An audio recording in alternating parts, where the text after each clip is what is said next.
welcome back to another episode of All Things Ghostly. My name is Abbie. Nice to meet you if you've never been here before. And if you have, welcome back, old pal. Missed ya. Today we are going to be doing an episode on ghostly hitchhikers. Now, I found 5 different stories of fairly popular hitchhiking ghost stories. You know, some of them are on news channels, not news channels, but like I don't know if they were on the news channel, but they're on like news websites, like press websites, so they're fairly well known, not just like personal encounters. They went on to get some attention from the media, so I'm very excited to get in on this. I try to not do like super long intros, but I don't know if it would be like more appropriate to be like, this is how my day has been, you know what I mean? I try to not waste y'all's time, but let me know if you guys would prefer a little bit more chit chatty, like this is how my day has gone type vibes. I said it in my last one, but I filmed these 2 on the same day, and I'm gonna see Scream 6 tonight. I'm so freaking excited. I have been waiting for this one. But yeah, that's all the little intro talk I will have for today. So yeah, let's just get on into these articles. Everything will be linked in the description box or show notes of wherever you're watching or listening if you want to follow along, or just go ahead and read them on your own, or fact check me in case I messed something up. You know the drill. So yeah, let's get into the first one, and her name is Lydia. She is iconic, a true icon of her time. And this article is by yesweekly.com. This story, I will say, is the one that intrigues me the most, because it just seems so creepy. I don't know. I mean, they all seem creepy, but this one just seems extra crispy. I said crispy! I meant creepy. Anywho, that's where my brain is today, okay? She's not all there. Okay, so just getting on into it now. It says she's pretty and pale and sad and just wants to get home. When you pick her up on the dark, wet road, you don't yet know she's dead. Ooh, mysterious. Maybe she just tells you where she lives, then sits silently in her dress that's sometimes white and always the last she'll ever wear.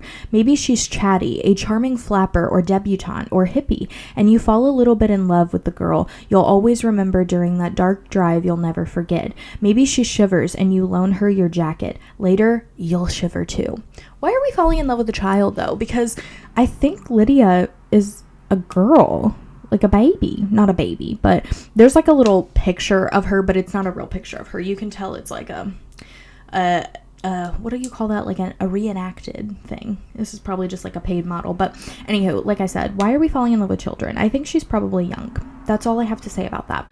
At your destination, you turn around from looking at the house and she's gone. Your flashlight shows no footprints in the mud. Knowing what story you're in, you walk up the wet path to the dark doorway of the dark house and knock. The person who answers isn't surprised and tells you that the pale girl died decades ago, on that same dark road coming back from the dance that may have been her first and will always be her last, to the home she'll never reach. Stop, I'm gonna cry. This is so sad. Maybe you're shown an old photo and told the dead girl's name. Maybe the dead girl said it before leaving your car without getting out of it. Maybe you later find your jacket on her grave. Oh, she never quite gets home, but she gets around, the ghost girl does, stepping into cars but not out of them in every state in the nation, giving many different names. Sometimes it's Mary or Lori, but in Jamestown she's Lydia, waiting by Lydia's Bridge, which isn't a bridge, but an abandoned underpass about 100 feet from where the present railway bridge crosses over East Main Street, formerly High Point Road. Now writers and ghost hunters Michael Renegar, I don't know if I'm saying that right, sorry, and Amy Greer claim to have found the woman behind the local legend. They're looking for Lydia. The 13-year search for the Jamestown hitchhiker, published last month by Carey Press International, may surprise those who think they know the old told tale of the dead girl on the dark road. They said June 20th marks the 98th anniversary of the crash that killed the woman, now famous as Guilford County's roadside revenant. The authors believe she still appears there nearly a century after dying on that wet, dark road, accepting the assistance of, then spooking, generations of Good Samaritans. But while they both consider her demise and its paranormal aftermath factual, they dispute some details of the story. Renegar and Greer said Lydia was not the name of the woman who died on that Sunday night in 1920. I call her Annie, said Winston-Salem native Amy Greer in a recent phone conversation. Michael calls her Annie Lou or Annie Ludia. Ludia. But we don't really know what her middle name was.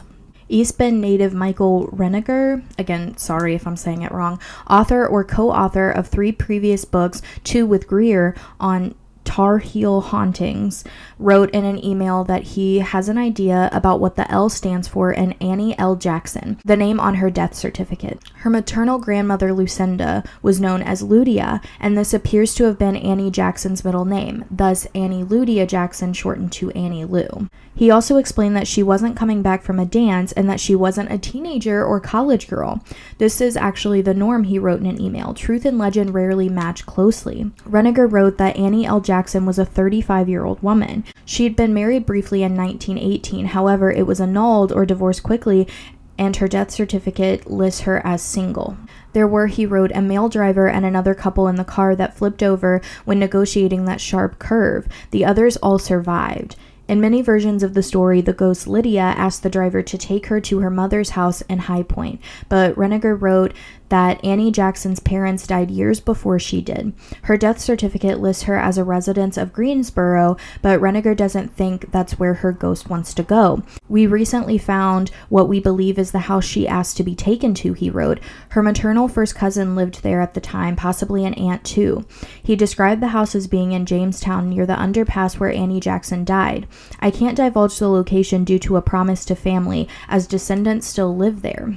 A graduate of Appalachian State University, Reniger said that he first became interested in researching ghosts when he saw one while a junior living in ASU's Haunted East Residence Hall. But he encountered Lydia long before that when he found Nancy Roberts' An Illustrated Guide to Ghosts and Mysterious Occurrences in the Old North State in his elementary school library. Ooh, we love a good paranormal book in an elementary school.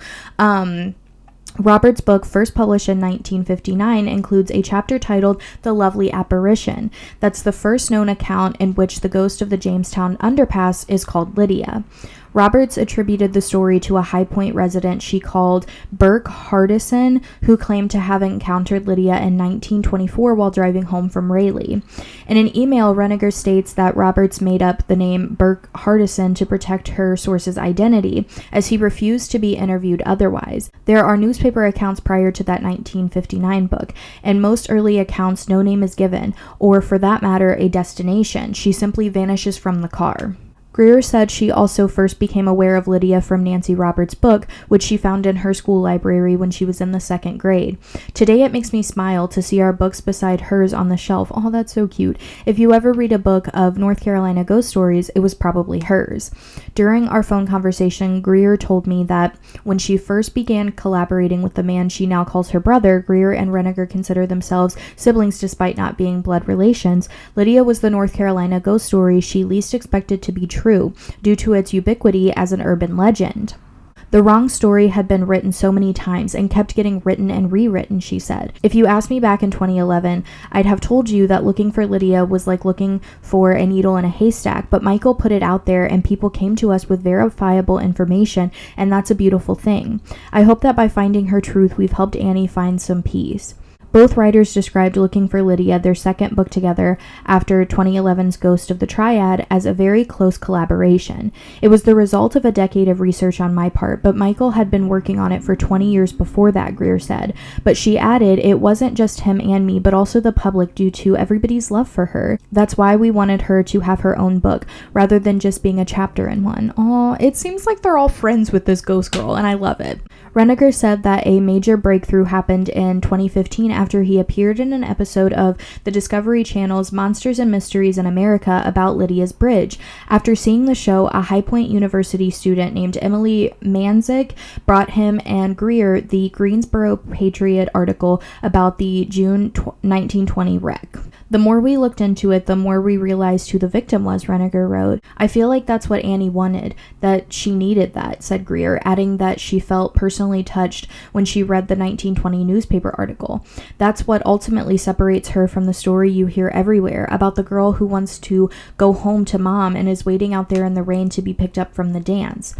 Greer acknowledged that it may be hard for people to separate the real woman from the urban legend she's been absorbed into. Not just the story of Lydia the Jamestown hitchhiker, but all the other similar stories that have been mixed up with hers. But I think she's glad to have her own story to be told and known. But what of the other ghost girls waiting on the other roads? In his classic 1981 book, The Vanishing Hitchhiker, American Urban Legends and Their Meanings, folklorist Jan Harold Brunvand, I think, traces the tale back as far as 1876, with the ghostly girl dying in a carriage accident. The most famous 20th century United States version, at least outside of North Carolina, may be Mary, the ghost in a party dress who hitches a ride down Archer Avenue to Resurrection Cemetery outside Chicago. The Chicago story originates some 14 years after Lydia, wrote Reniger when I asked him about it in an email. I think Mary may have gotten tied to our story because of mobsters visiting High Point, aka Little Chicago, and hearing about her and talking about their ghost. Reniger also wrote that he doesn't consider the ubiquity of each story's evidence they're untrue. On the contrary, we tend to see this, especially considering the number that can be traced to a specific person or incident, such as ours, as evidence that this type of ghost does exist. Whatever its objective reality, the ghostly archetype haunts pop culture as well as the nation's highways. One excellent recent example is Gwendolyn Christie's 2017 novella, Pretty Marys All in a Row, available on Kindle and whatever. We don't need to know. It's in paperback. I don't know. I recently asked Christie for her thoughts on these roadside revenants. Replying to my Facebook message, Christy wrote that there's an unsettling intimacy to giving someone a ride in your car and then finding out they're not what they seem, adding that such iconic figures as Lydia and Resurrection Mary ramp up the inherent pathos of the legend. She's wandering along that stretch of highway looking to assuage her loneliness with these random rides. I don't know that word, my bad. And she might never be able to truly rest. It's beautiful, it's haunting, and it's tragic. All the stuff that makes for the best ghost stories. That's very true, I will say.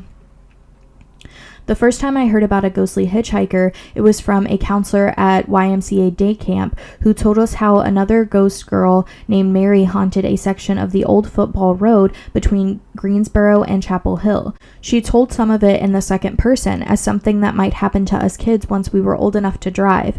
That's the hidden promise of ghost stories, that they're about what can happen to the listener in the future. And that's why I adopted that voice for the opening of this article and returned to it now. If you're ever driving on one of those dark rural roads, I hate that word, rural, that still exist in this age of well-lit highways, maybe you'll see a woman in a pale old-fashioned dress staring into your headlights with dark, unblinking eyes. Regardless of what she calls herself, she'll appreciate the lift, even though she'll never quite get to where she asked to go. At least she got some company on her lonely journey. Isn't that all any of us can ask for? Honestly, I really enjoyed that article because it did start off as kind of like you're telling a story of like, and maybe she's wearing a dress and maybe she just got home from a dance and maybe she's dead. You know, I love that narrative. It's definitely like reading an actual story, so it's a lot different than reading like an informative article. To me, it's much more interesting that way and I get more engaged in the story, so I definitely really liked this article. And poor little Lydia, I hope that she finally gets where she needs to go, but apparently she's not little. That's just a myth. That's a mistelling of her truth. So the next one we have is called Driver Encounters Road Ghost Hitchhiker Who Completely Disappeared. And this is actually in the UK, near Southport Coastal Road. I'm not sure, obviously, where that is. I'm not in the UK, but I did think that it was cool. I think I have like 2 UK ghost stories, hitchhiker ghost stories. So I definitely think it's cool that we get to see a little bit from outside of America as well. So it says, a paranormal investigator unveils the story of a local phantom hitchhiker haunting Coastal Road near Southport.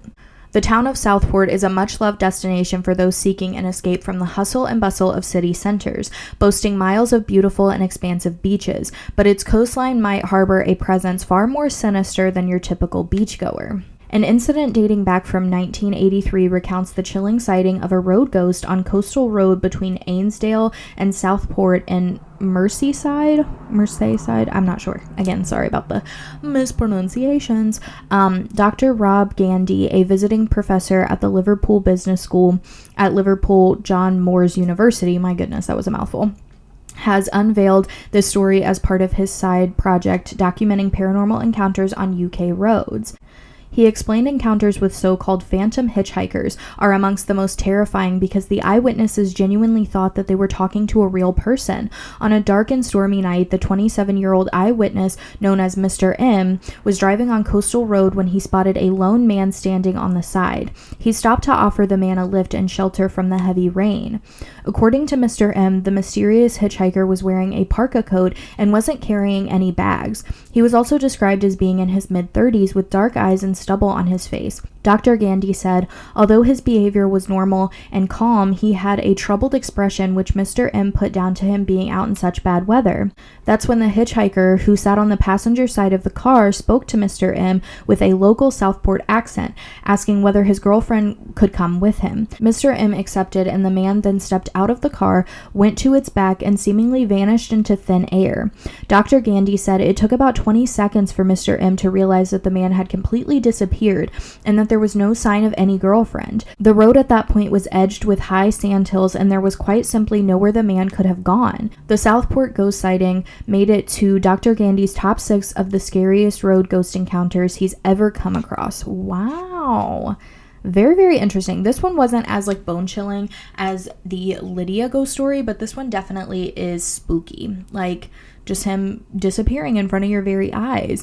Obviously, I know hitchhiking isn't very common anymore, but don't pick up any hitchhikers. It's so hard to just be like an altruistic person in today's world. I feel like, you know, letting somebody into your home to use your phone and bathroom and hitchhiking and all those things that we, you know, used to do as just like kind gestures to help each other out, we can't really do anymore because, again, there's so many bad people in the world, and I feel like we all just fucking hate each other. I mean, I don't, but I feel like as a human race, we all have just like gone against each other so much. So it really sucks to say it, but it's hard to be like a super just, again, altruistic person, because you never know when people are going to take advantage of it. And unfortunately, it could literally cost you your life in today's world. So rather be safe than sorry, and just kind of hope that that person is, you know, going to get to where they're going safely. But definitely don't pick up any hitchhikers, even the ghostly ones. So this next account is called The Vanishing Hitchhiker, and it is in Arkansas. In central Arkansas, there's a chilling ghost story that's commonly told around Halloween. It's the tale of the vanishing hitchhiker. According to the legend, travelers on the dark road of Arkansas Highway 365 sometimes encounter a young girl walking in the pouring rain. All of these are pouring rain. That's definitely a common theme here. In a torn white dress while crossing one spooky bridge. Some say they have stopped to give the young girl a ride.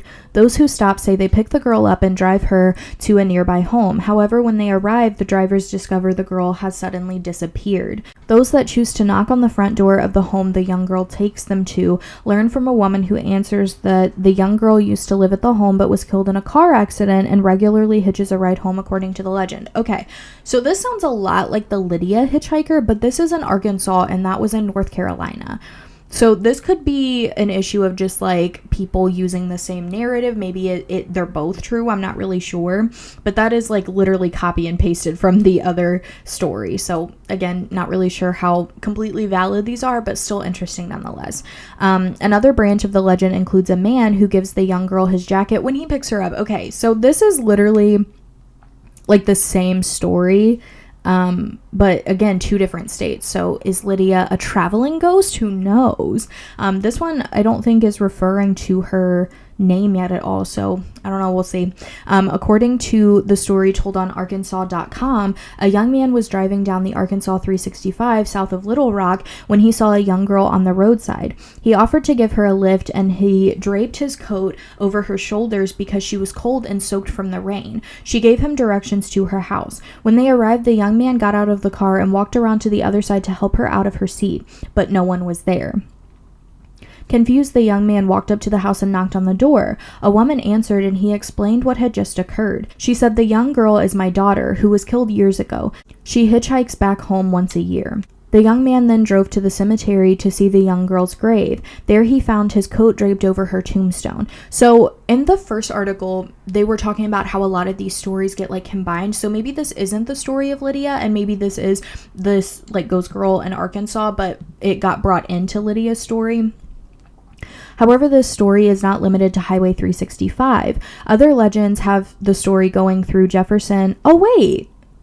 Isn't that where Lydia? No, that was Jamestown. Never mind. And Pulaski counties, typically on dark and frightening roads. So definitely interesting to see, like, another story that maybe got seeped up into Lydia's story. Again, it seems like Lydia is a very, very iconic story. So not really sure who that ghostly girl hitchhiker was, but I don't think that was Lydia. I think, again, it was just a story that got sucked up into Lydia's story. I feel like I'm repeating myself a bunch, but I'm trying to make sense, okay?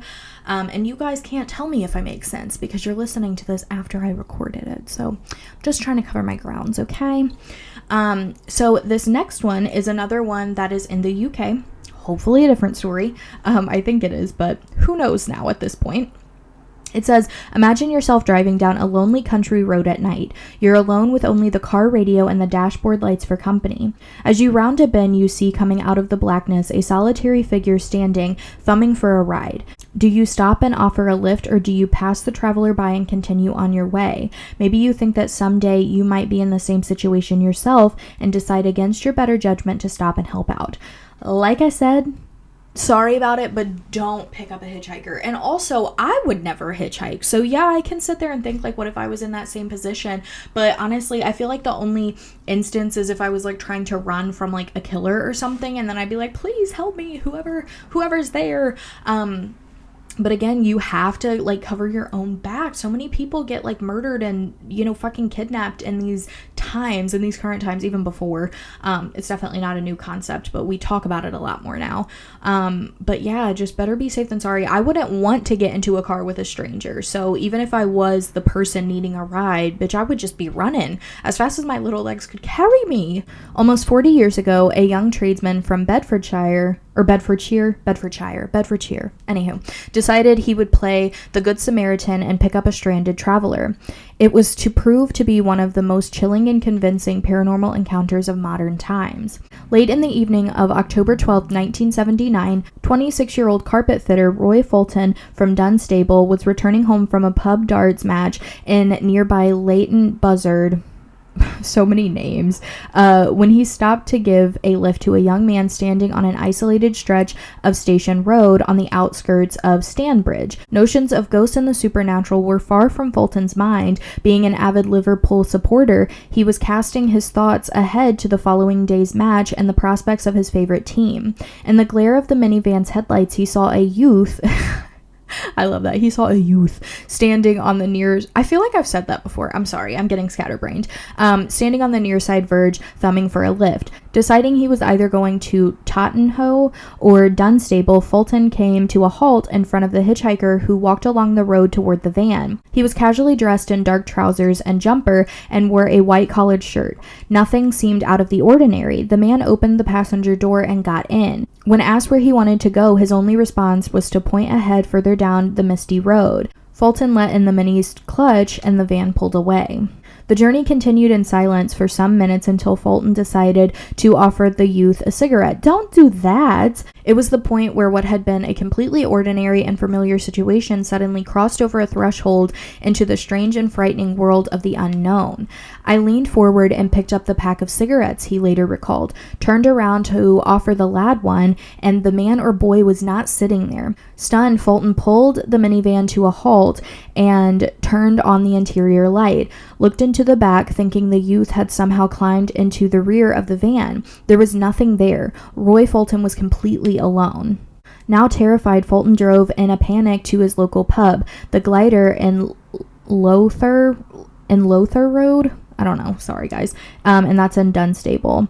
Ashen-faced and shaking, he blurted out his terrifying story to the landlord, Bill Stone, and a group of regulars. Two things haunted him about this experience: that the eerie, pale-faced youth was somehow part of an earlier traffic accident which had not been reported, and secondly, that the sad, silent figure would somehow follow him home. Fulton was later interviewed by writer and researcher Michael Goss, and in 1985 took part in the respected television documentary series Arthur C. Clarke's World of Strange Powers. On On both occasions, he told the same story without any deviations or embellishments. That one night in October 1979, he took a ghost for a ride. Many countries as diverse and wide apart as Sweden, Pakistan, Canada, Korea, and South Africa all have their individual and specific phantom hitchhiker tales, but the experience of Bedfordshire motorist Roy Fulton ranks as one of the most compelling and thought-provoking of all. I'd be interested to try to track down all those tales, but I searched far and wide for all these, and I didn't come across any from those places, but that would definitely be cool to hear about those. So that was definitely a really cool tale. I liked that one a lot. And the last one we have here, hold on, let me see what it's called. It says The Ghostly Tale of the Red-Headed Hitchhiker of Route 44. These days, hardly anyone hitchhikes anymore. In the era of stranger danger and human trafficking, it's hard to believe people would be dumb enough to thumb for a ride, or even worse, pick up someone else who was. But you should definitely never pick up any hitchhikers on the stretch of Route 44 in the area of the Seekonk-Rehoboth line. I'm sorry, that was a lot. Okay, I don't know how to say that. Especially ones with red hair. Not them trying to make people hate everyone on Route 44 with red hair. Calm down now. The legend of the red-headed hitchhiker of Route 44 was made famous by the New England Ghost Files, a book by the late Charles Turek Robinson, that's my last name, that chronicled many of the ghost stories of Rehoboth, I don't know. But locals have been reporting the hitchhiker for decades, and the description is almost always the same. Red flannel shirt, dirty jeans, boots, longish red hair, and a big bushy red beard. But even more harrowing are his dark, empty, soulless eyes. Ooh, I hate those. Travelers down that portion of Route 44 will pick him up after seeing him wandering down the road, sometimes with his thumb out for a ride, sometimes not. He'll only get into the back seat, even if there is no one else in the car but the driver. They'll ask where he is headed, but he'll give no response, which again happened in the last one as well. He will simply point down the same direction of the road the driver was already headed. Okay, same as the other one, but again, this is fully in what is Route 44? I don't know. Did it say the state? So this one's literally in New England and the other one was in the UK. So I don't know. I feel like some of these stories get inspiration from each other. Not to say that I don't believe these encounters, but I think that the writing of them, or maybe, I mean, it's not impossible to think that the same thing happens with multiple ghostly hitchhikers, I guess. I don't know. I'm trying to be a skeptic here, and I'm absolutely not. So let me just tuck that away. After traveling down the road a ways in complete silence, the hitchhiker will suddenly begin to giggle. Oh no. No. I don't like that. Those giggles will soon turn into maniacal, uncontrollable laughter that pierces the ears of those in the vehicle. I don't like this. This is creepy. The driver, fed up with the hitchhiker's behavior, will threaten to pull over and force him out of the car if he doesn't stop. And then in an instant, the red-headed hitchhiker is gone. He simply disappears, even with the car moving at a pace of about 50 miles per hour. What are you laughing at, though? Like, why are you doing this? But although he vanishes from the back seat, his presence never leaves the motorists. One witness said that as he drove down the road, the face of the hitchhiker appeared in the side window of his car as if he was floating alongside the vehicle as it sped down Route 44. Another claimed that not long after he vanished from her car, the music cut out on the radio and his crazed laughter began filling the car once again, this time taunting her by name. Okay, this is the worst one. This is like utterly evil. He's just trying to pull some people's leg. I don't like this. I won't say it's evil, but I think it's menacing. It's very, very menacing. Who is, or rather was, this ghostly hitchhiker? Nobody is really sure. Some believe he may have been involved in a horrible crash on that stretch of road or clipped by a car while he was walking alongside it. He could even be the ghost of someone that predates there even being a road at all. Some 19th century farmer whose spirit has never been put to rest. That's kind of sad when you think about it like that, but why does he have to be such a jerk? Like, come on, don't be a jerk face. I like to think that he may have never been a person at all. Instead, he is something that was created, a thought formed, willed into existence, to serve as the horrid reminder of what can befall someone when they pick up a stranger on the side of the road. I mean, that's one way to look at it for sure. I don't know. I've said this before, ghosts or entities can be formed just out of negative or positive emotion, like a lot of it at once. But I'm not gonna say that this guy doesn't exist, but he's definitely the meanest of all that we've seen. Everybody else is just trying to get home, they're trying to get here, they're trying to get there, or they literally will just say nothing and disappear. This guy, he wants to fuck around a little bit, and I don't like that. I've got my eye on him. So if you ever find yourself in New England, keep a lookout for him, because I think he's one of the nasty ones. But anywho, that is all of the ghostly hitchhiker tales that we have today. If you guys want to go ahead and follow my socials for the podcast, the TikTok is at allthingsghostly. I have an Instagram at allthingsghostly. I don't really post on there, but if I get some engagement, I will. And then if you guys have your own ghost stories, whether they're ghostly hitchhiker stories or anything else in between, definitely send in your stories. You have two options for this. Sorry, my nails are clacking. You have two options for this. The first one, you can just simply email me. My email is allthingsghostlybusiness@gmail.com. Put in the subject line something like, ghost tale or something like that. And then the second option, there is a link in the description box or show notes. It's my community Reddit page. It's just called All Things Ghostly. And you can post it publicly there. I think you can also message privately, like me. My username is at All Things Ghostly as well. Everything is All Things Ghostly. Duh, it's our brand. Anywho, I'm getting slap happy because I'm about to go and leave and watch the new Scream movie. I'm so excited. Literally, I said this in my first one, but if this does not play out like I want it to, I will be suing everybody in the whole world if it does not come out the way that I want it to. Anywho, but yes, I hope you guys enjoyed the episode. Definitely go ahead and send in your stories. I need them, so do it as a, what is that called? Not a community service, but like, you get what I'm saying. Just do it. Do as I say, okay? I am your mother. You listen to me. Okay, I'm getting slap happy. I'm sorry. So anywho, I hope you guys enjoyed this episode.